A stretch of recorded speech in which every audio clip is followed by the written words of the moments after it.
A Diverse Life, the podcast about life in all its diversity. Hello, and thanks for listening. Today's programme, we're going to be interviewing Madeleine Black. Madeleine was a victim of sexual violence at the age of 13, something she talks about at length in her book and also on her TEDx speech. It's brilliant to have Madeleine on the show. Obviously, this is a difficult and traumatic story, and there will be some content which some people may find hard to listen to, so be aware of that. However, I will stress that this is really a story of hope, and Madeleine's story is amazing. She has managed to turn her life around and apply some incredible thinking to the trauma that she's experienced. I first got in touch with Madeleine because I saw her share an image on LinkedIn, which was an image of her father. And she was talking about her father who had survived Nazi-occupied Germany in a labour camp. He was a Jew living in Nazi Germany. So I started by asking her about that. That's right. Well, my dad actually, his family were all murdered in Auschwitz, but my dad was put into a labour camp. He wasn't in a concentration camp.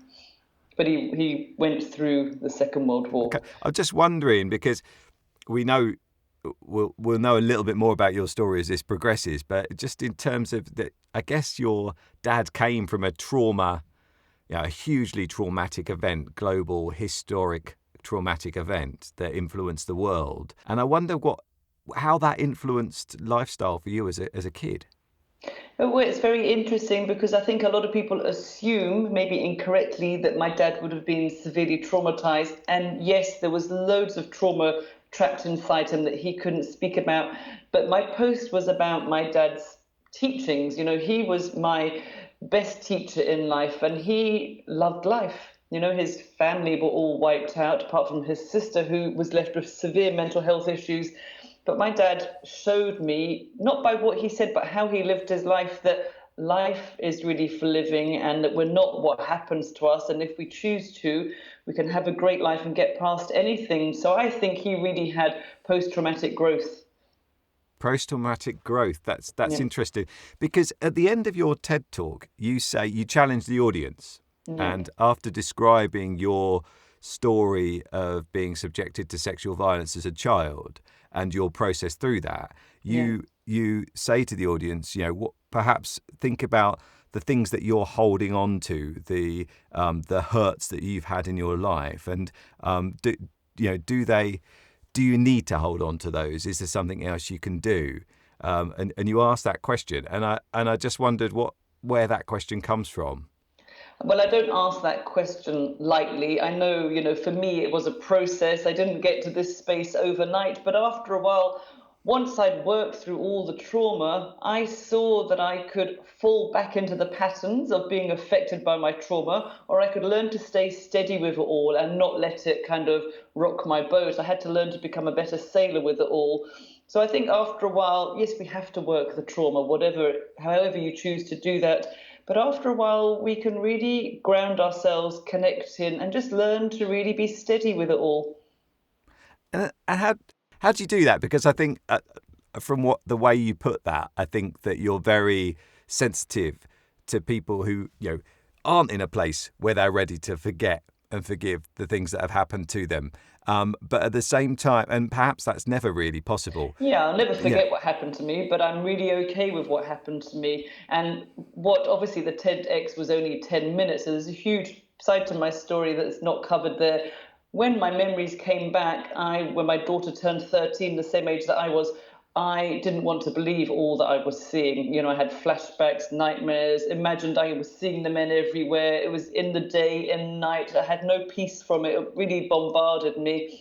And I really thought that I was going crazy. But worse than that was, after a while, it wasn't the pictures that was causing my mind distress. It was my denying it, my refusing to believe this has happened to me. I thought, well, if it happened, I would remember it if it was that bad. Now I understand that it's because it was so bad, your mind shuts it off until it thinks you're ready to face it, which is good. And it's very tough as well when it comes up. So I think the denial was actually, at the end of the day, causing me more distress than the memories and the pictures. But I had to work through the memories and the pictures to kind of reduce the energy that gets trapped with it. You know, every time I walked into these pictures during therapy, I would shake, I would cry, I would be sick. I felt like I was reliving it there and then. So I know it's not an easy journey to do, but for me, I just saw it was holding me back. It was always going to be a shadow over my life if I don't clean up this mess. And that's what And I you, decided to do.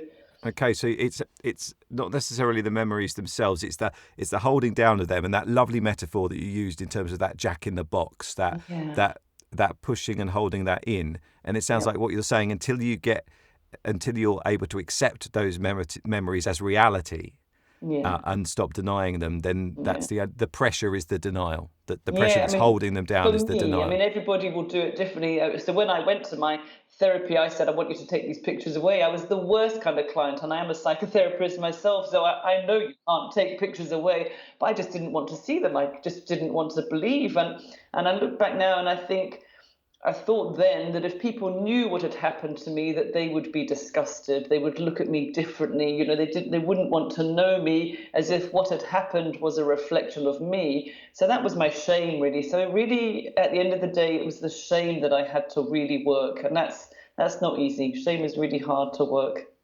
And it sounds like that you were able to get a lot of therapy and also trained as a therapist yourself. So presumably there was a huge amount of work in going through those processes as a Yes, therapist. the course I did was very experiential, so we had to really be put through the ring as well. So, or the Right. ringers. So, you know, we would do role play. Sometimes we'd be the client, sometimes we'd be the therapist, and I never knew which was worse. It was always all, you know, toe-wrenchingly awful. But it was brilliant training, because if we can't go through the process, how can we expect our clients to go through the process?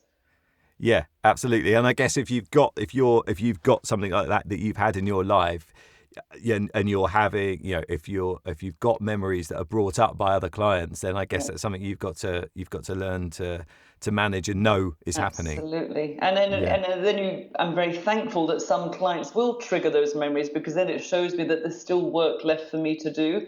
But I always, whatever client I'm working with, whether they were aware or not, I always brought hope into my room, because I think there's always hope. I would never give up on anyone. We can all shift and move and grow and expand. It's never ending. Who helped you in the first place? Because I'm just thinking, people at work, friends, things like that. Somebody that they know has maybe held on to these kind of memories and experiences that, like you in the past, that they don't feel they can share. Maybe they've not been believed before, and all of Hmm. those things. What what was a sort of trigger event for you, and I suppose in particular, what people helped you start to make that process? Well, I was very lucky that I met the man that I did when I was 17, and we're still together 35 years later. So I met Stephen when I was traveling in Israel. And I really thought that he was an angel sent to save me, because at that point in my life, my opinion of myself couldn't be any lower. I had no self respect for my body. I really loathed myself. But really, as I spoke about on stage, with his love, it really turned things around, because love will always win over hate. And it helped me to look at myself and how the opinions I held against myself. But it was when I reversed my decision to become a mum, because I really thought I would never become a mum. I really told him when I first met him, and he was fine. He was really okay. And then we married a couple of years, and 2 years later, he asked me the question. And in that moment, I thought, if I never become a mum, then they've won. I'm still handing them all their power and control over me, and they have no idea I'm doing this. So I reversed my decision, which I call my best revenge, that I not only would I become a mum, but I would live my life as best as I possibly can. And I think motherhood started me on my healing journey. We can convince ourselves that that was it, that I was done, but I wasn't done. I had lots and lots of anxieties and issues and phobias that I had to work through as well. But really, I guess it was meeting Stephen originally really helped, and finding a therapist, which took a while, and just speaking out. You know, somebody many years later, I go to a teacher. I guess you'd call him a teacher of life or a shaman. And he encouraged me in 2010 to write my story down. And I said, there's no way. I'm not going to let you read it or anyone else read it. And I would stop and start this exercise. And then, literally 4 years later, my hands just kind of went into automatic. I was at one of his workshops in Basel in Switzerland, and 12 pages just tumbled out of my body. And then a few months later, I decided to write my story down for me, and then it ended up becoming a book. So yeah, it's been a very interesting journey. In Madeleine's TEDx talk, she speaks very graphically about her experience of rape. So I asked her about the small steps that she must have taken to be able to speak so openly about such a difficult experience. Absolutely. I mean, for me, it's nearly 40 years ago, it'll be 40 years ago this summer. So I've lived with my story for a long time, but I understand for people to hear it for the first time, it's shocking. But for me, it doesn't shock me anymore, so I'm very used to hearing my story. But yeah, it absolutely is a process. It's not an overnight fix. I didn't get here overnight. And I think you have to remember that it's a marathon. It's not a sprint, this journey to healing. And I even get taken by surprise sometimes. I'm really okay. There's no residue left, and occasionally something will pop up, and I think, oh, okay, that's interesting. I didn't realize that still affected me. So I'm always learning and expanding as well. Something about the power in the fact that you're no longer shocked by your own story. Yeah, it's That sound just because there's no drama left. I don't want it to affect me anymore. So it's just pictures and words and memories. It's not happening right now. It's something that was done to me. It's not me. I'm not my body. And I don't want it to be alive in me anymore. I won't give it that energy or that power. So I guess everything is about where you put your attention, where do you put your focus? Yes, if I wanted to put all my focus back into that, I could easily wind myself up again, but I just refuse to do that now. One of the things that really helped was that I used to be so scared of everything. Fear was really, I guess, my best friend, and I started to challenge my fears. And then I saw that my fear was just my imagination. Everything that I was scared of was based on what had happened to me or was based on what could happen in the future. And when I really honed into it, none of it was happening right here, right now. So it was my imagination kind of just running away of itself. So that was when I learned to be really grounded by facing the things that scared me, which was mainly men and being out of control. And that really helped.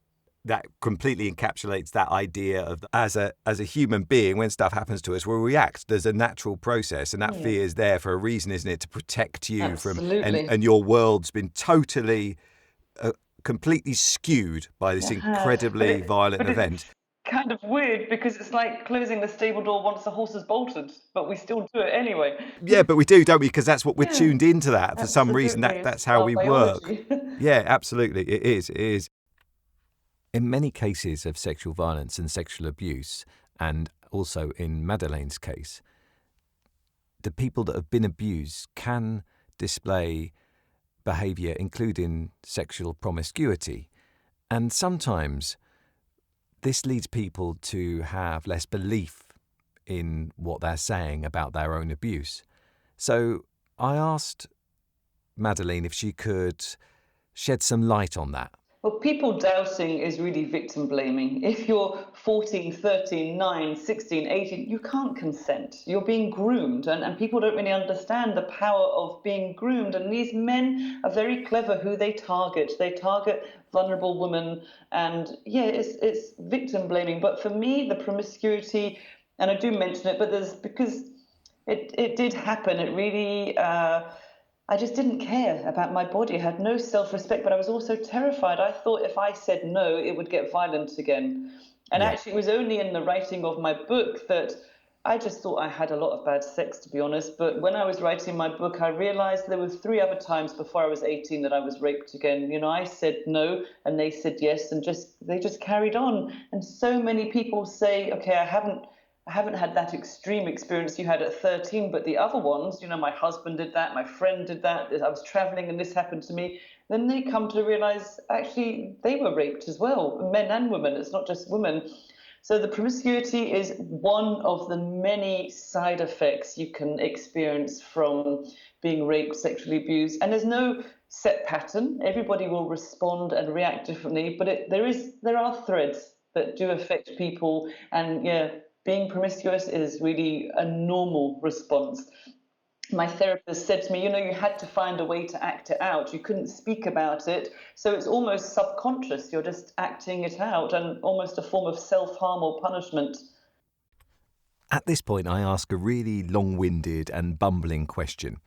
So the point I was trying to get at was, how do you overcome your blaming of yourself for this kind of experience? Because I know that's something that a lot of people that experience sexual abuse have. They blame themselves. I know without a doubt that 100% of all rapes are caused by rapists. Nothing else. That's it. That's the only statistic I will give you. Yeah, and that's absolutely clear, isn't it? That's a completely clear answer, and you couldn't really argue with that. And so I'm interested because I've worked in the past with sex offenders and people that have been victims of sexual offences, and actually, what always strikes me to a certain degree is they're quite often both of those two things at the same time. And I know that you began to not forgive, because that didn't seem like the right word to forgive that act. We can't forgive that act. It's abhorrent and completely wrong. But that you began to understand, or decided to make a choice towards understanding. Yeah, I did, when it was near to the end of these 3 years of therapy that I was having, and my therapist, made the suggestion that maybe these two young men weren't born rapists. And that really led me into a journey of inquiry. I thought, how could they know to be so violent? And I guess I just wanted to understand. And with my understanding, for me, I saw that hurt people. And I just wondered, about them and about their journey and their life.